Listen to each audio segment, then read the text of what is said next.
Hello, everyone, and welcome to one of these interview episodes of the SWW show. I'm Mike, and today with me a special guest for a very special format show.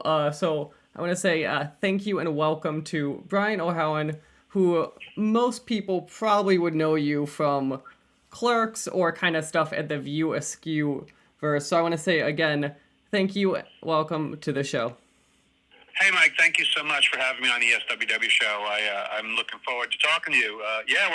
We're doing our very first ever ChronicCon, Kevin Smith's own event, comic convention, so to speak. It was kind of imagined in the Jay and Silent Bob reboot movie. We thought, hey, let's get it down to real science and get it done.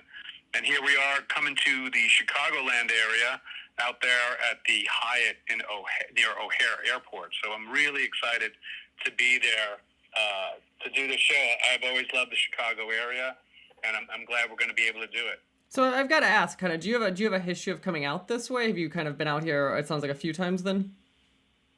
Oh yeah, I've actually go every year in March. It used to be in January, now it's March, to the International Houseware Show. Many times I consulted for a firm that exhibits out at that show. So for a week every March, or sometimes every January when it was back in the day, I've been coming to Chicago for at least 35 years, almost in a row.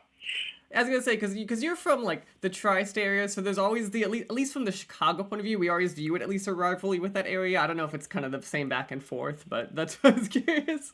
It's funny, because I know it's technically the Rosemont area of Chicago, a suburb of the downtown Chicago area. But when you're telling it to a general audience nationwide, if you just say Chicago, you're going to fly into O'Hare no matter what, unless you decide to choose to go in to the other airport as well. So it's fun to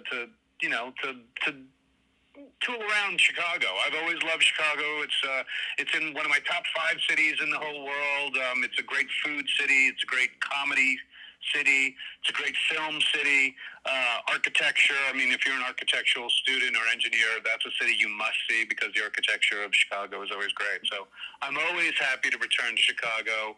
When we did the Clerks 3 roadshow tour, screenings of Clerks 3, Chicago, 2 sold-out shows, and absolutely one of the best audiences we ever had. So whenever, I have a chance to get to Chicago, I'm always a yes.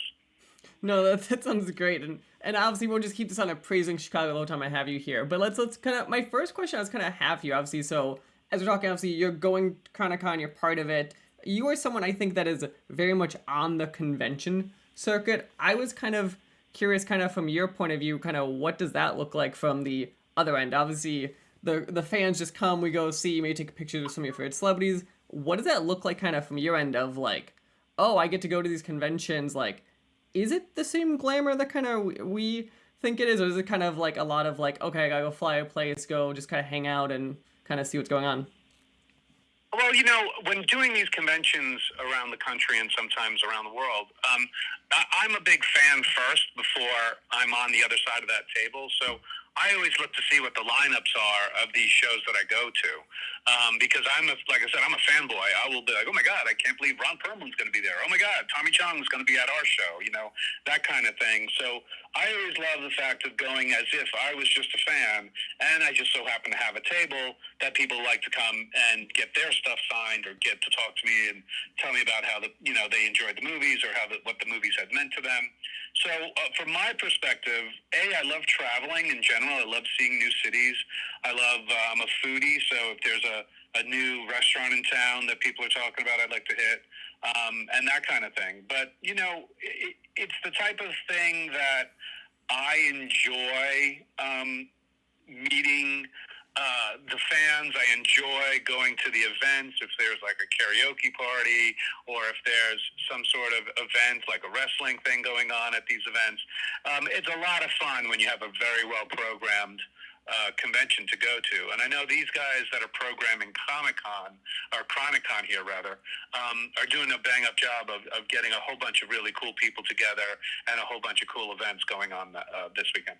Yeah, I was going to say, it does seem like, obviously, ChronicCon is a stacked convention full of people who have been in the Viewskeverse or even, like, some of the other Kevin Smith films, kind of. I'm actually curious, is there anyone that kind of you get to meet this upcoming weekend for the first time? Or have you kind of been exposed to, at least over the years, kind of met most of these people?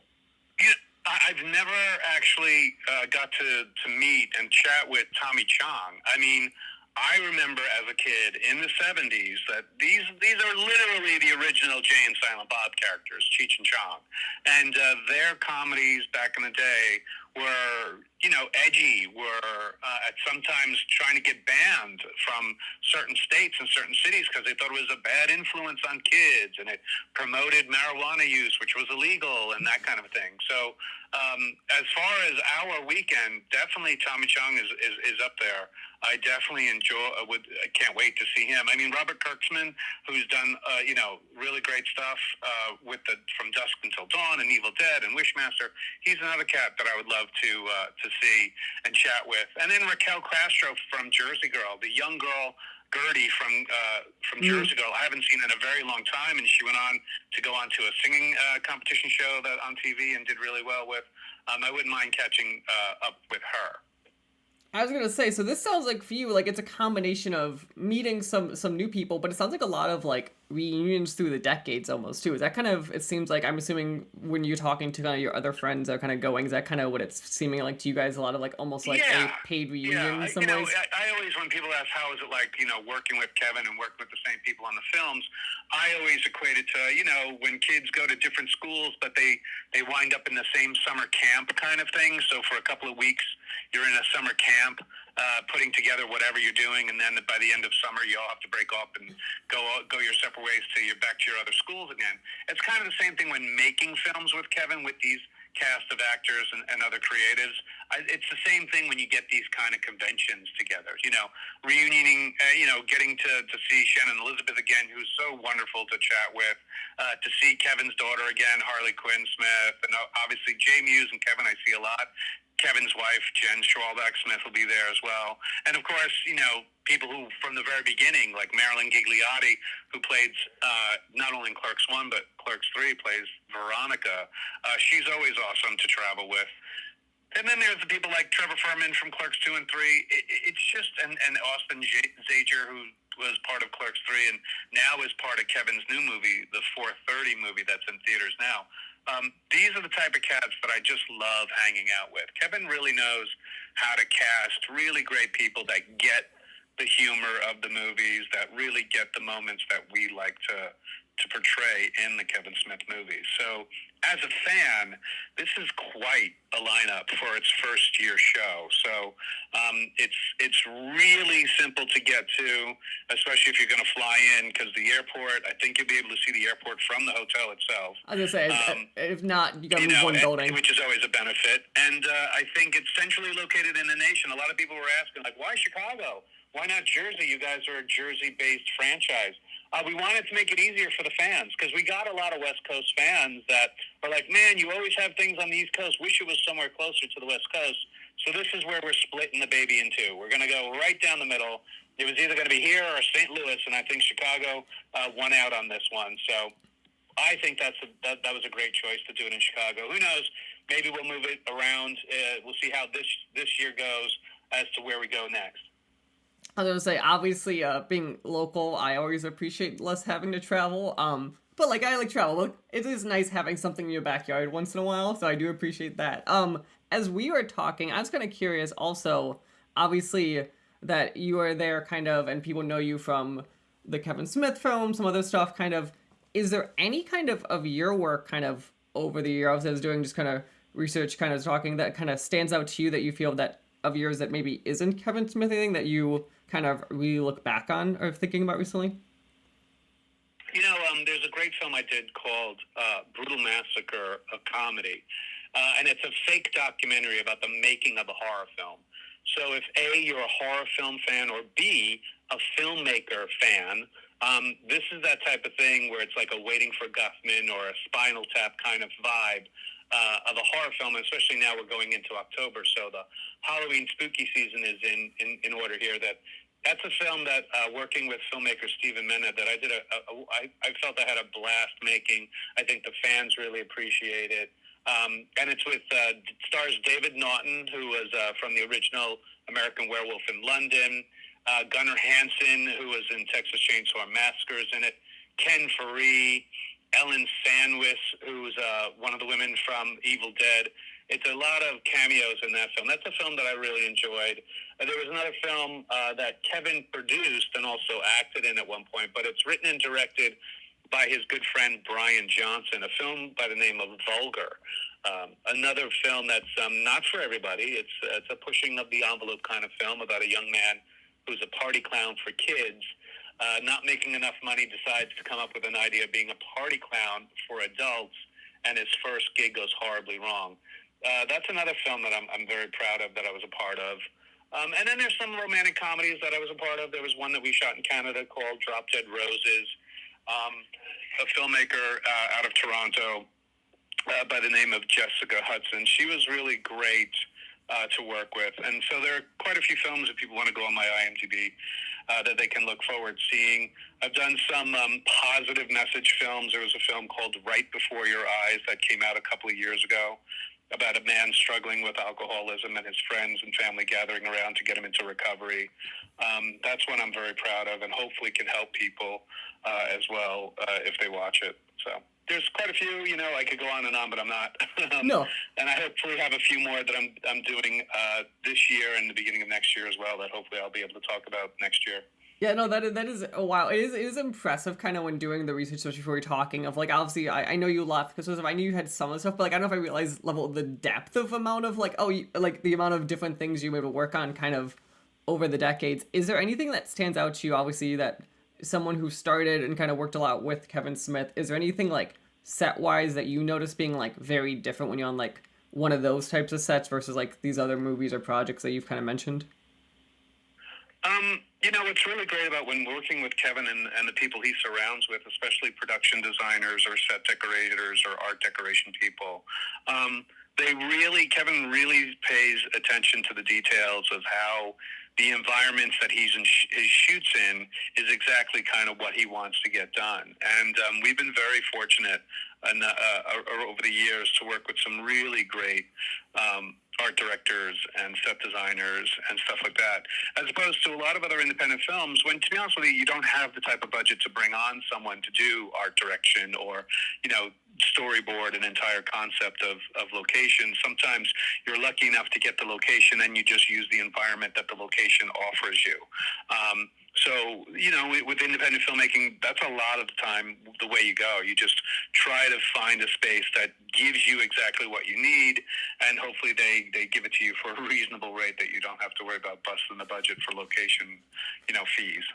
No, that always sounds like I have a lot of friends who kind of run either like on that really small budgets type of stuff, and it's always like you hear these stories and they're like they have to like watch their pennies for like the permits to film sometimes. I'm like, oh, this is always like makes this work way more impressive when it actually comes out to me.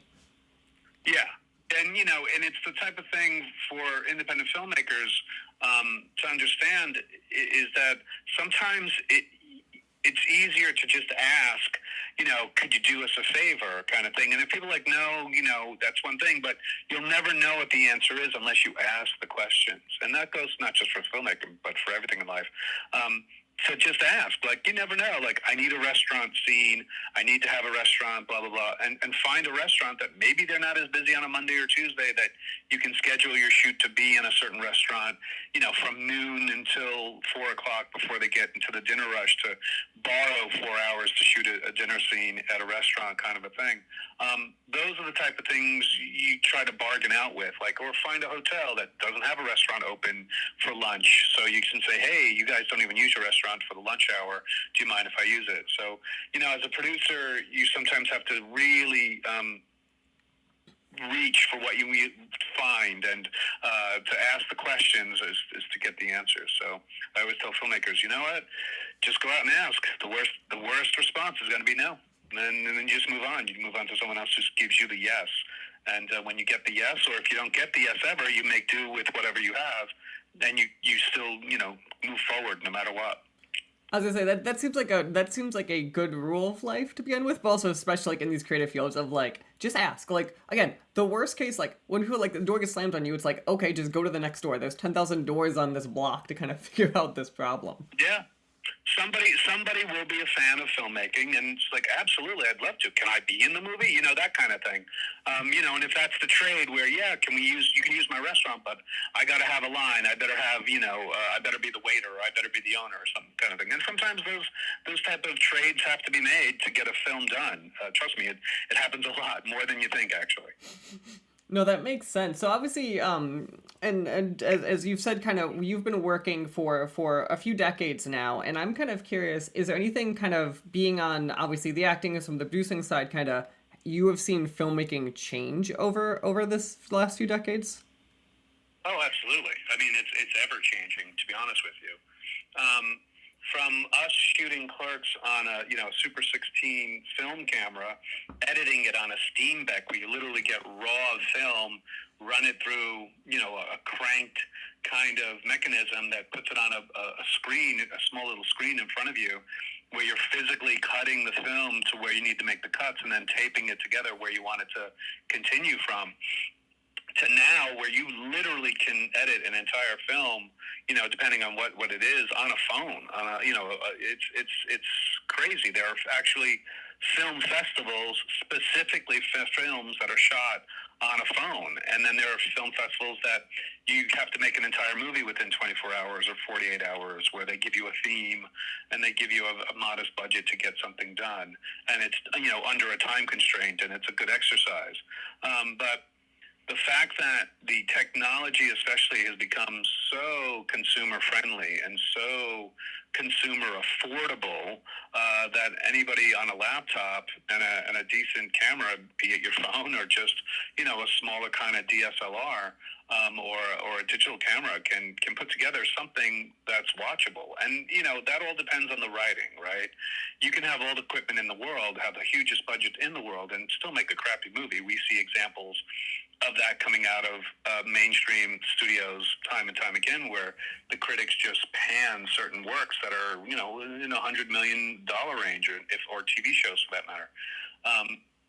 So the fact that how much it has changed, and the distribution model has changed incredibly, not for the better. In some instances, yes, for the better. In some instances, not for the better.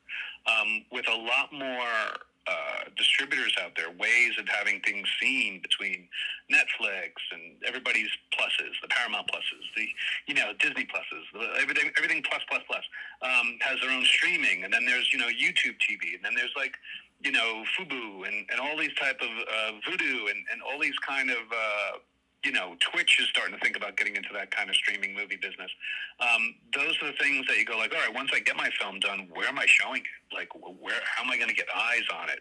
There's so many outlets that are fighting for the attention span of viewers. A human only has 24 hours in a day, and that's if they stay up to 24 hours. The average viewer only has about 6 hours of screen time to give a day if they are hardcore TV or movie watchers. Otherwise, they're working or doing something else. So to fight for eyes is the million-dollar question, and the fact that actual physical media has declined tremendously. Back in the day, it used to be 40 to 60% of the entire revenue that a film makes. You'd get a theatrical release, you'd run it for a couple of weeks, a couple of months if you're a huge hit, and that's one part of your income for making the film. And then you had a second hit, usually 3, 4, 5 months later, with DVDs and Blu-ray sales, and those are starting to, they're gone for the most part. Only like big franchised kind of films get DVD releases anymore. But then even the outlets that sell them have stopped. Like Best Buy has stopped selling physical media. Walmart does, but it's a very limited amount of titles that they bring in, and it's usually just the big Marvel movies or big horror movies or something like that. It's hard to find as an independent filmmaker distribution like that. I was gonna say that to me kind of leading to that seemed like the biggest change going into this was this distribution of like, especially like from a streaming services, unless I misunderstand all these deals, like a lot of these deals, it's very much like a, my understanding, a lot of it's like they give you X for X amount of time, independent amount of the eyeballs kind of that will end up seeing it too, where like in these past models, like, oh, if we found it being a hit, obviously could fundamentally give a tale that wasn't expected kind of these in these films too, and that seems like very sad too from a like, oh, films kind of have now a moment to shine, and otherwise that's kind of a lot harder. It seems like kind of go back to them. Yeah, it is harder to get a lot of eyes on your project, but that doesn't mean you can't find an outlet to have it out on. It's just a matter of getting the word out to go see it. Like, hey, I have a new project on Amazon. You should see it. And, it's up to getting that word out. And, back in the day with Clerks, when it came to VHS, that was the first, physical media that it came out on was VHS, for rental stores.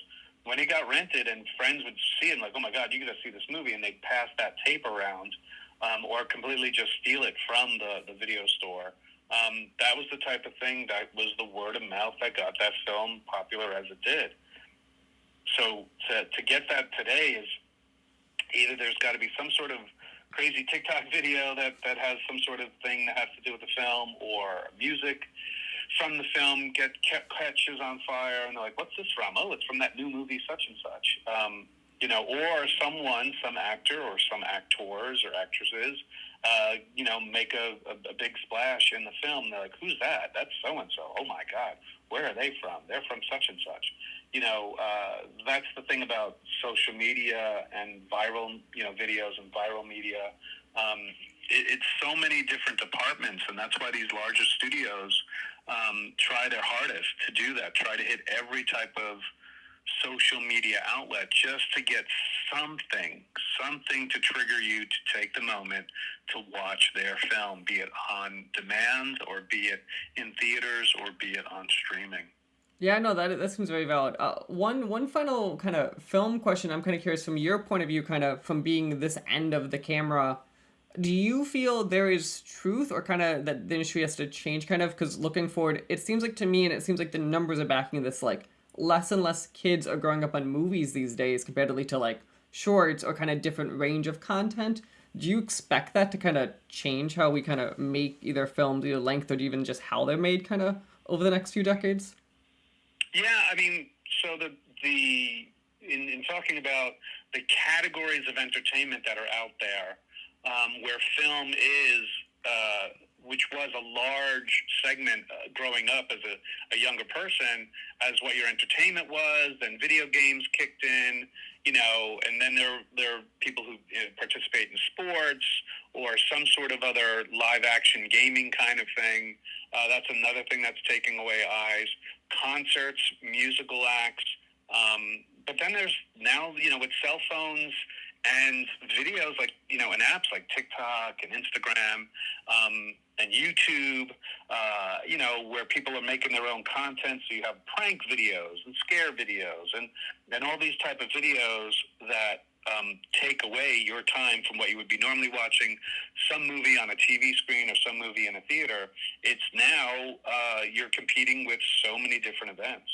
So entertainment dollars are not an infinite amount of money. It's a finite amount of money. There's only so much time and so much money out there for somebody in the entertainment kind of business or sports entertainment. It's all entertainment in the end, even if it's a sport or participation kind of thing, or going to an amusement park for that matter, or going to a concert. It's all entertainment when it comes down to it.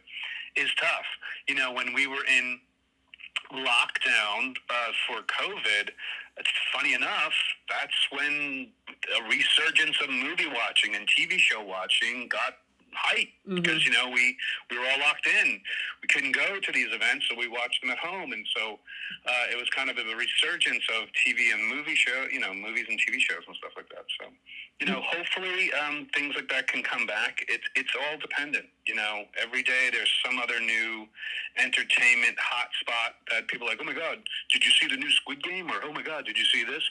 There's always some new trend on entertainment that's going to make their mark, and it's just a matter of the creatives out there coming up with what is going to be that idea. Just like Kevin, he took this idea that we used to go to all these conventions, and why not we have our own convention? And that's why we decided to do this ChronicCon. And that is right. So kind of leading into kind of before we do the final closing and kind of making sure everyone knows where they can go to ChronicCon, I have one final question for you. I thought it'd be a fun one. Kind of looking back at your films, especially these Viewer Screw films, is there any line or moment that kind of really stands out to you as like a favorite memory? Ooh, that's a tough one though. You're talking a span of 30 years, and I think over like 17 or 18 movies. There was always really fun moments on Clerks 2 that I enjoyed being a part of. You know, there's the big dance routine, both in the parking lot and Rosario Dawson on the roof. That was a lot of fun. The getting away with Jeff Anderson as Randall at the go-kart track. I mean, when people ask me what movie was the most fun to work on, I got to say it was Clerks 2, just because there were so many great, sweet, and real and emotional and raw kind of moments, but incredibly hilarious moments as well. And it was a way, as these characters come out of the first movie, which was a very closed kind of environment, to expand the world for them, I thought was a really beautiful move on Kevin's part. So I'd say moments in Clerks 2 really stick with me. You know, but there are other movies that Kevin has done that I was been fortunate enough to be a part of that were always great too. Dogma, one of the best written scripts. So many great things in that movie, and you know, between the late George Carlin and the late Alan Rickman in that, and Chris Rock, and just, you know, Alanis Morissette as God. I mean, there's so many different things. That's why I've been very fortunate enough to have Kevin as a great director and writer, but also as a friend. Over all these years, to celebrate these movies that not only we love making, but that the fans love seeing, and that they can talk about if they come to the show. You know, come to ChronicCon and talk about it. Let us know what their favorite moments are and what their favorite movies and or scenes are from the Kevin Smith movies. Perfect. But yes, as you were saying, we were here talking about, so everyone knows, it is a ChronicCon. ChronicCon is coming up October 11th to the 13th over in Rosemont, Illinois at the Hyatt Regency O'Hare. The website is chroniconforreal.com. Is there any other spot we should be sending people either for ChronicCon or for your upcoming other works? If they want to go and visit my social media is Brian and the letter C O'Halloran on both Instagram and or X, or the Brian C O'Halloran on Facebook. You can find links to my link tree there, and it'll tell you what I'm up to and where I'm at. And what I'm doing, I do a bunch of things. I don't just do acting. I also do stand-up comedy. I also do a bunch of other stuff. So by all means, check that out. I look forward to seeing everybody at the Hyatt Regency there out in O'Hare in Rosemont for ChronicCon, the very inaugural ChronicCon. I think it should be a blast, and I look forward to seeing everyone there. Perfect. Well, Brian, thank you again for calling in and talking to me today, and really enjoy the rest of your afternoon. Thank you, Michael. You too, and have a great weekend. You too. Have a good one. Bye-bye. Bye.